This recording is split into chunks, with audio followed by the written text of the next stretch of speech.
Question, can the administration name a single lawmaker who has called to reduce the number of Border Patrol agents? A single lawmaker that has called for I would argue, as I think Karine has talked about this, I mean, in the fact that they voted down proposed legislation that would, at the president's urging, increase the number. So just by dint of the sheer numbers and the votes, the House Republicans have said they don't favor increasing the number of border agents. And you heard Speaker Johnson down at the border yesterday that they're not interested in moving forward on the president's national security supplemental, which had $6 billion in there, much of it designed to get us another 1,300 border agents. This line about the 2,000 Border Patrol agents being eliminated, I think that's a reference to the House DHS appropriations bill, which was obviously not taken up by the Senate. They had a CR, but that very bill, I mean, Republicans say that it actually would have increased the number of Border Patrol agents because it was going to eliminate funds for climate change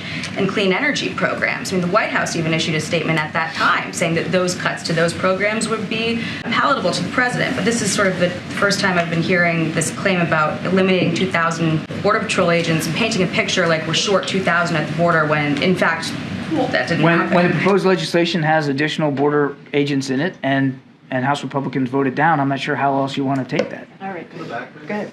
Give me one. Iran made 2 transactions withdrawing from the previously frozen funds in Oman. What were those transactions for?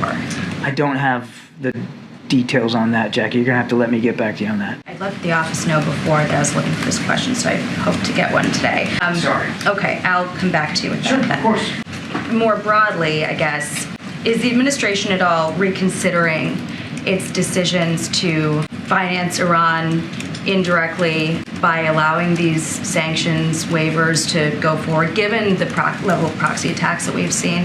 The finance, or you mean by... it's from humanitarian aid, exactly, right? Yeah. But we had these 2 transactions I'm talking about, and I'm hoping we can get an answer on what they were for. But the Assistant Treasury Secretary for Terrorist Financing and Financial Crimes was testifying about this to a House subcommittee and said that any details, about those transactions would have to be provided in a classified setting. Why would we need to have that information be behind closed doors when that money is supposed to only be for humanitarian purposes? It should be, transparent, I would think.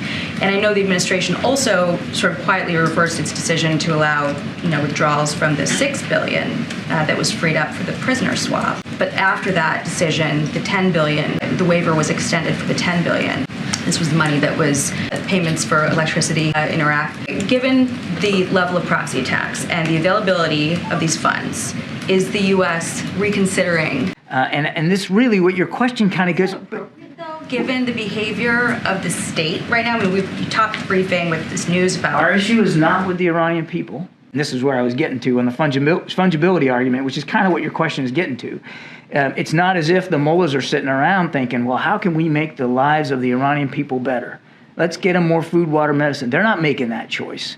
What they're doing is investing in missile technology. The fungibility argument just doesn't stand up. It's not like it frees up money that they were going to use on food and water that now they're going to go buy missiles with. They've been focusing. That's exactly what it does. Well, and I would argue that the critics are incorrect. It's the mullahs, the regime in Iran has been doing that consistently over multiple presidential administrations, Republican and Democratic.